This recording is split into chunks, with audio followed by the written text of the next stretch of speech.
नास्ति बुद्धिमताम शत्रुः, बुद्धिमान का कोई शत्रु नहीं होता।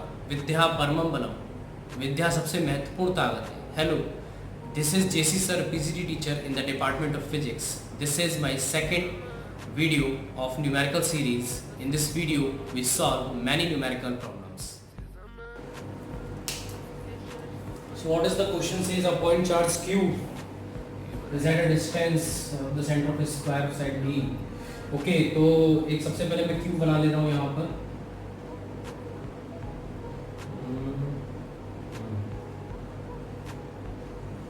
एक q बना ले रहा हूँ।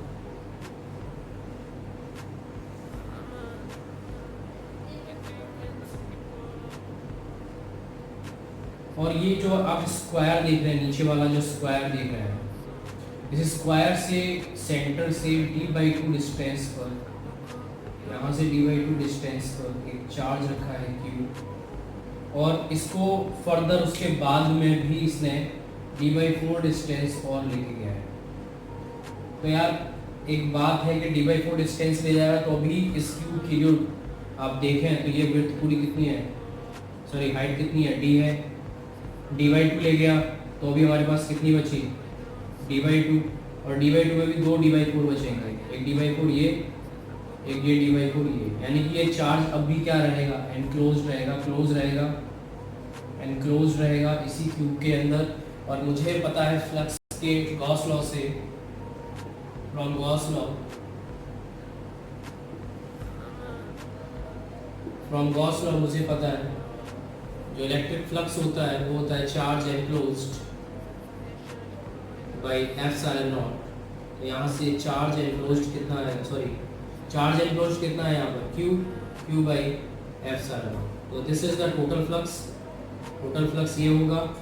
दूसरा मुझे पता है ईच फेस के लिए बात हो रही है यहाँ पे, there are 6 faces in a cube. 6 face होते हैं एक कमरे में, देखें तो 6 दीवारें होती हैं, ठीक है। Therefore the flux या electric flux through each face, अगर 6 फेसेस के लिए q बाई एप्सिलॉन नॉट है तो एक फेस के लिए कितना होगा, divide by 6, so q by epsilon naught 1/6। so this is the final answer, इसे नोट कर लीजिए आप। So this is our next question in the series. इससे पहले वाला क्वेश्चन भी कम से कम 3 या 4 बार आ चुका है सीबीएसई में, लिखना भूल गया था, ये यहाँ पर लिख दिया है, 2009-2012 में आया है। ये क्वेश्चन क्या रहा है, यहाँ पे हमें एक क्यूब दे रखा है और ये क्यूब ओरिजिन से a डिस्टेंस पर है, इसकी हर एक साइड a है। मुझे इसमें चार्ज एनक्लोज निकालना है कि इसके अंदर कितना चार्ज है, और चार्ज निकालने के लिए मुझे निकालना पड़ेगा फ्लक्स, क्योंकि मुझे गॉस ने बताया है कि जो फ्लक्स होता है वो चार्ज एनक्लोज अपॉन एप्सिलॉन होता है। अगर मेरे पास फ्लक्स है तो मैं चार्ज भी आराम से निकाल सकता हूँ। तो सबसे पहले अगर मैं बात करूँ इलेक्ट्रिक फील्ड की, तो आप देख रहे हैं कि इलेक्ट्रिक फील्ड यहाँ पर सिर्फ और सिर्फ x डायरेक्शन में, y और z कंपोनेंट 0 है, यानी इलेक्ट्रिक फील्ड तो हमारा इसी डायरेक्शन में होगा, Ex positive direction, Ex electric field. अब मैं बात करूँ एरिया वेक्टर की, मेरे पास यहाँ पर फेजेस 6 होते हैं, 6 दीवारें होती हैं कमरे के अंदर।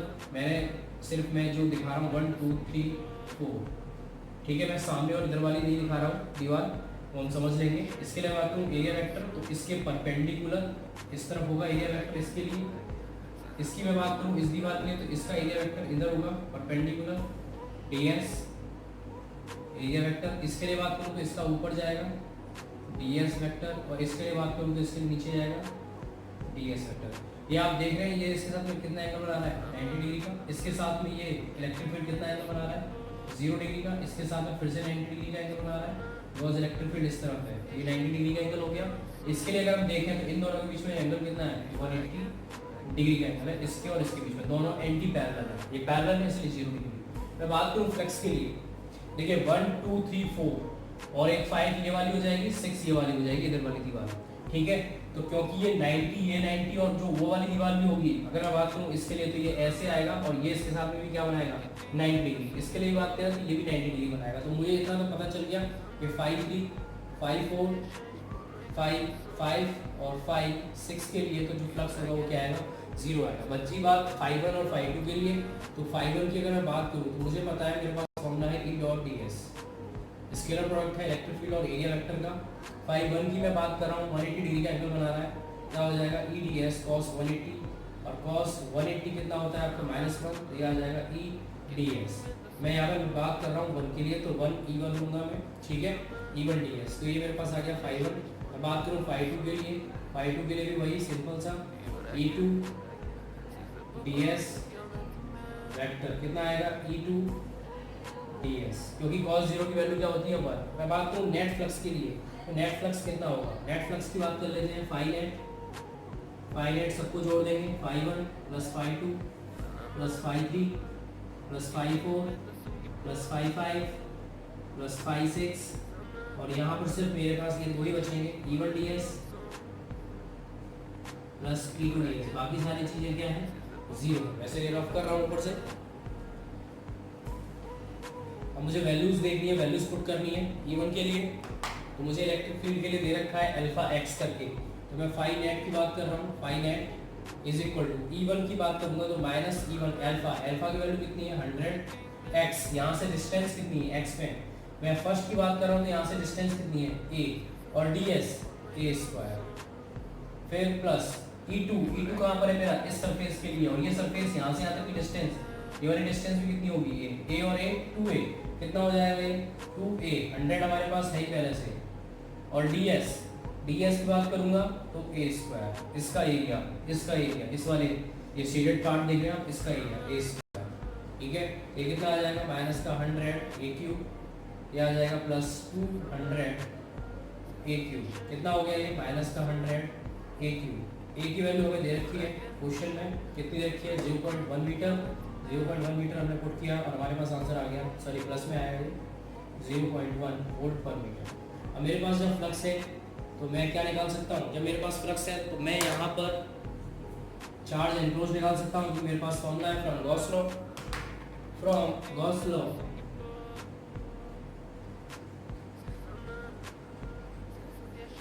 ये पता है हमें कि फाई इज इक्वल टू होता है charge enclosed upon epsilon naught, तो charge enclosed is equal to phi into epsilon not.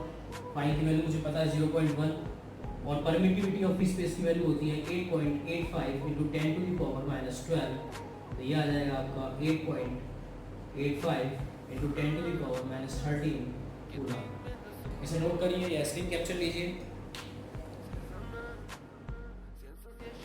So this is our next question. ये सीबीएसई में 3 टाइम्स आया हुआ है, 7, 9 और 18 में, बहुत ही अच्छा क्वेश्चन है। इसमें बोला गया है कि हमारे पास ये दो प्लेट्स हैं, एक प्लस और एक माइनस, इलेक्ट्रिक फील्ड प्लस से माइनस की तरफ होता है, और एक इलेक्ट्रॉन फॉल कर रहा है। इस इलेक्ट्रॉन को 1.5 सेंटीमीटर फॉल होने में कितना टाइम लगा वो हमें कैलकुलेट करना है। दूसरा क्वेश्चन जो यहाँ से स्टार्ट हुआ है उसमें ये कहा है कि अगर मैं इसकी डायरेक्शन को रिवर्स कर दूँ और यहाँ पे इलेक्ट्रॉन की जगह प्रोटॉन कर दूँ तो प्रोटॉन को कितना टाइम लगेगा 1.5 सेंटीमीटर डिस्टेंस ये ट्रैवल करने के लिए। इलेक्ट्रिक फील्ड की वैल्यू मुझे दे रखी है 2 × 10⁴ न्यूटन पर कूलम। तो मुझे एक फोर्स का, इलेक्ट्रोस्टैटिक फोर्स का एक फॉर्मूला पता है मुझे, F is equal to Q into E, charge into electric field, और न्यूटन के सेकंड लॉ से मुझे पता है फोर्स इज इक्वल टू होता है mass into acceleration, Q into E। तो मुझे पता चल गया एक्सेलरेशन इज इक्वल टू आ गया QE अपॉन, एक फॉर्मूला तो ये।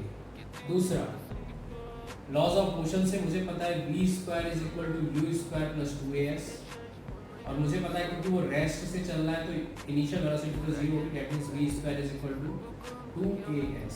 दूसरा मुझे एक और फॉर्मूला पता है v is equal to u plus at, क्योंकि रेस्ट से चल रहा है तो u 0 होगा, that means v is equal to क्या आ गया at। मैं दोनों तरफ स्क्वायर कर दूं तो ये आ जाएगा v² is equal to a² t²। From equation first मुझे पता है v² की वैल्यू कितनी है 2as is equal to a² t², a से a कट गया, और यहाँ से t इज इक्वल टू मेरे पास फॉर्मूला आ गया 2s/a। और मुझे पता है कि एक्सेलरेशन इज इक्वल टू कितना है, t is equal to √2s upon a। a की वैल्यू ये मेरे पास QE अपॉन m, तो QE अपॉन m ऊपर चला जाएगा, ये इस तरीके से। अब बस मुझे क्या करना है, वैल्यूज पुट करनी है, क्योंकि इलेक्ट्रॉन की बात हो रही है, कितना डिस्टेंस है 1.5 सेंटीमीटर, 1.5 इंटू 10⁻⁻² सेंटीमीटर को मीटर में चेंज कर दिया। मास ऑफ इलेक्ट्रॉन कितना होता है 9.1 इंटू 10⁻⁻31 kg। चार्ज कितना होता है इलेक्ट्रॉन पे 1.6 इंटू 10⁻⁻90 में यहाँ पे मैग्नीट्यूड की बात करूँगा। इलेक्ट्रिक फील्ड हमें कितना दे रखा है 2 इंटू 10⁻⁴। इसे नोट करिए और हम इसको कैलकुलेट करने के बाद हमारे पास आंसर आ जाएगा 2.9 इंटू 10⁻⁹ सेकेंड। 2.9 into 10⁻⁹ second. इसे नोट करिए, मैं इसको रफ कर रहा हूँ। अब बात आती है दूसरी कहानी के ऊपर।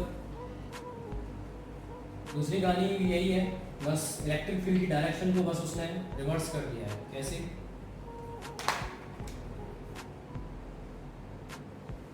ऊपर प्लेट हो जाएगी प्लस की, नीचे प्लेट हो जाएगी माइनस की, और यहाँ पर अब प्रोटॉन नीचे फॉल कर रहा है, डायरेक्शन रिवर्स कर दी प्लस से माइनस की तरफ।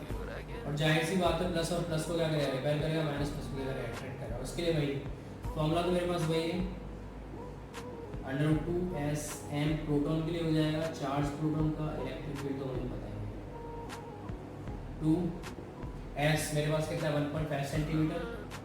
इसको मैं चेंज कर दूँगा मीटर में, 1.67 इंटू 10⁻⁻27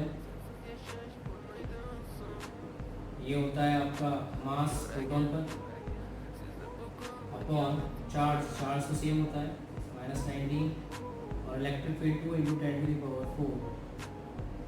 इसे नोट करिए यहाँ पे, और जो आंसर आएगा वो आंसर है 2.7 इंटू 10⁻⁸ सेकेंड। 2.7 into 10⁻⁸ second. ये हमारा क्वेश्चन यहाँ पर कंप्लीट हो जाता है। अगर इन्फॉर्मेशन अच्छी लगी तो लाइक और सब्सक्राइब जरूर कीजिए। अगर कोई क्वेरी है तो कमेंट सेक्शन में बताइएगा। जय हिंद, जय भारत।